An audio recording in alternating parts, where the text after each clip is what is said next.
Баршаңызға сәлем. Сіздермен тілдеспек жоқ. Қазақстан жаңалықтарына тәуелсіз көзқарас. Және оның жүргізушісі мен журналист Әсем Жапишева. Соңғы шығарылымның шыққанына 2-ақ күн өтсе де, жаңалықтар легі жиналып қалыпты. Кеше күтпеген жерден карантин шараларының жеңілдеуі туралы хабар тарады. Бәрі сарыла күткен кинотеатрларда ашылмақ. Бұған дейін екінші толқын деп қорқытып, енді кенеттен мұндай шешімге келулеріне не себеп болды екен? Жалпы карантиннің жеңілдеп не қатаңдауы қандай факторға байланысты екені туралы нақты анықтама әлде жоқ. Одан бөлек қаржы мониторингі комитетінің хабарлауынша биыл бюджеттен 360 миллиард теңге сома жымқырылған. Ең қорқынышысы бұл бізге белгілі сома ғана. Қаржы мониторингінің көзіне ілікпейтін жымқырған ақшасы су бетіне шықпағаны қаншама. Бүгінгі шығарылымда осы тақырыптар туралы және Борат рөлін сомдаған Саша Барон Коэнге іздеу салған Дикий Арман және Беларусь пен Қырғызстандағы соңғы жаңалықтар туралы сөз қозғайтын боламыз. Бірақ бастамас бұрын сізден осы каналға жазылып, видеоға лайк басып, міндетті түрде пікір қалдыруыңызды сұраймын. Рахмет, кеттік.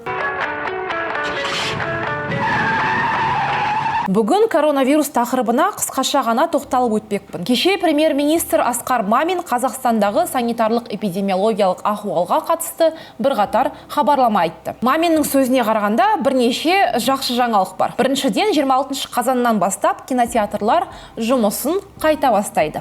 Зал ішіндегі адам саны жалпы орын санының 30%-нан аспауы қажет бірақ. Екіншіден, 24 қазаннан бастап сауда ойын-сауық орталықтары, сауда үйлері және жабық базарлар жұмыс күндері ғана емес, сенбі күні де жұмыс істейтін болады. 19 қазаннан бастап ПТР тестінің бағасы 9000 теңгеге дейін төмендейді. Карантин шектеулерін күтпеген жерден жеңілдете бастады. Алайда шектеудің қандай негізге сүйеніп, алынып не енгізілетіні әлде белгісіз. Үкімет жиынында мынандай дерек қана көрсетілді. Бұл таблицаға қарап, Шығыс Қазақстан облысынан басқа қалалардың барлығы жасыл зонада екенін көре аламыз. Ал бұған дейін Астана қаласы қызыл зонада деп айтпап еді. Жақында ғана карантин енгізілген қалалар ше. Шамасы денсаулық сақтау министрлігі десе терекке, тимесе бұтаққа деп карантин шараларын олайда бұлай өзгертіп жатқан көрінеді. Не боларын көрелік. Одан бөлек биыл 9 ай ішінде елде әртүрлі әдіс-сайлы арқылы шенеуніктер бюджеттен 360 миллиард теңге жымқырылғаны анықталды. Бұны қаржы мониторингі комитеті көлеңкелі экономикамен күрес бойынша жұмыстың нәтижесін қорытындылағанда айтты. Осы 360 миллиард тікелей бюджеттен және квазимемлекеттік қаржыдан жымқырылған екен. Елде коронавирус жұқтырған ең бірінші адам 13 наурызда анықталды. Одан бері 7 ай уақыт өтті. Қаржы мониторингінің қорытындысы жылдың тек қазірге дейін ғана, яғни 9 айына негізделіп жасалса, оның 7 айы коронавирустың өршіп тұрған кезіне сәйкес келеді. Әрине, халық вирус деп абдырап қалған сәт ақшаны қалтаға салуға ең тиімді уақыт қой. Осынша қаржы жымқырып жатқанда халықтың қарапайым дәрі мен емге, ауруханадағы орынға зәру болғаны, үкіметтің бюджеттен әрең бөліп берген 42.500 теңгесіне қарап отырғаны, жұмыссыздықтан кедейлене түскен жағдайы, оқушылардың қашықтан оқу кезінде көзіккен проблемалары қынжылтады. Бюджеттен 9 айда ұрланған 360 миллиард теңгеге қандай қалаларды асырауға болатын еді? Ұрланған 360 миллиард теңге қалалар бюджетіне бөлінер болса, Павлодарға бөлінетін жылдық бюджет 313 миллиард теңге, яғни 3 жыл. Ақтөбеге бөлінетін жылдық бюджет 84,4 миллиард теңге, яғни 4 жыл. Қарағандыға бөлінетін жылдық бюджет 80 миллиард теңге, яғни тағы да 4 жыл. Өскеменге бөлінетін жылдық бюджет 80,7 миллиард теңге.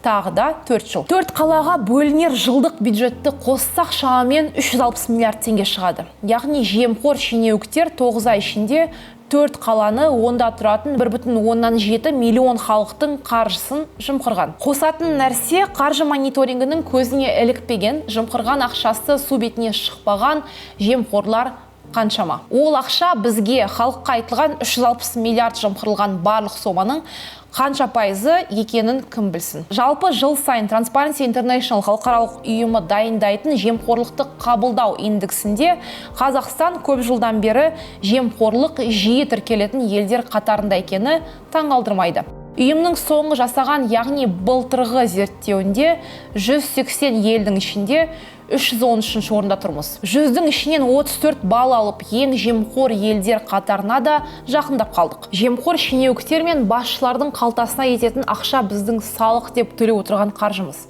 Халық біреудің қарнын тойдырып, қалтасын қалыңдату үшін жұмыс істемеген. Осындай цифрлардан кейін халық неге шетелге көшіп жатыр деген сұрақ қою әбестік. Қазір карантин, елдер арасы жабық болғасын, ол сан азайған шығар. Алайда эпидемия бітсе, елден ағыла көшер, кетер адамның саны өссе де таңғалдырмайды.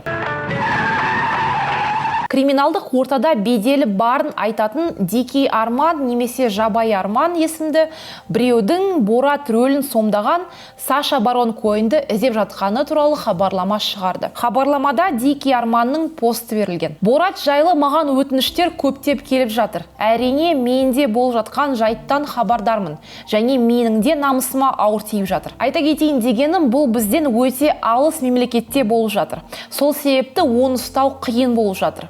Біреулер оны Америкада десе, басқалар оны Англияда деп жатыр. Мен ол жайлы ақпараттар іздестірудемін. Борат жайлы білген, естіген нақты ақпараттарыңыз болса, маған жазыңыздар. Тағы айта кетейін дегенім, мен супермен емеспін. Орыста мақал бар ғой, один в поле не воин.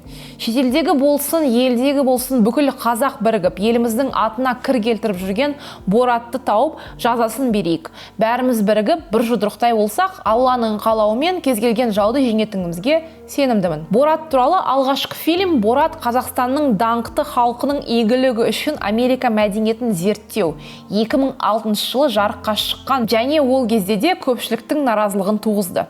Фильм Қазақстанда көрсетілмеген еді. Ал жақында оның екінші фильмі шығады деген деректер шықты. Жаңа фильмнің атауы порнография маймылының вице-премьер Майкл Пенске жуырда азайып қалған Қазақстан халқының игілігі үшін берген сыйлығы деп аталады. Жалпы фильмде Борат Сағадиев ақш саясаткерлерінен құпия түрде сұхбат алуға тырысады деген хабар бар. Фильм шығады дегеннен халықтың пікірі екіге бөлінді. Бір топ фильм комедия ретінде түсірілген дейді. Онда Қазақстан арқылы ақшты мазақтау әдісі қолданылған. Елде одан да үлкен проблемалар, адам құқығының бұзылуы, жемқорлық сынды мәселелер бар деген пікір айтса, екінші топ фильмге қарсы петиция толтырғанын көрген боларсыздар. Олардың ойынша фильм Қазақстанның беделін түсіріп мазақтайды. Әртүрлі пікірдің болуы қалыпты нәрсе. Алайда Дикий Арман секілді адамдардың кесірінен фильмнен де сорақы күлкіге қалуымыз мүмкін. Ойлап көріңіз, Дикий Арман қызу қандылығымен бүткіл Қазақстанның намысын қорғаймын деп Америкаға барып, Саша Барон Коэнді тапты делік. Оның бұл уақытқа дейін қылмыс әлеміндегі атағына қарап үлкен дау туғызуы мүмкін екені белгілі. Ол кезде жетпегені сол секілді Қазақстан шыңымен күлкіге қалады. Бұл жолы криминалдылығы бойынша. Жемқор билік, елдегі кедейлік, енді қалғаны соның кесірінен шынымен мазаққа қалуымыз. Беларусьтегі жағдай туралы айтпағаныма көп уақыт өтті. Қазір ондағы наразылықтардың басталғанына 3 айға жуық уақыт болған екен. Олар әлі де күнде шерулетіп, биліктің қару атамыз деп қорқытқанына қарамастан Лукашенконың қызметтен кетуін талап етуде. Ойлап қараңызшы, әділетсіз сайлау нәтижесіне наразы халық 3 ай бойы көшеге шығып, наразылығын білдіріп, жолынан таймауда. Беларусь халқының рухына біз Қазақстанда отырып, масаттана қараймыз әрине. Ең ірі наразылықтар жексенбі күндері болып жүр.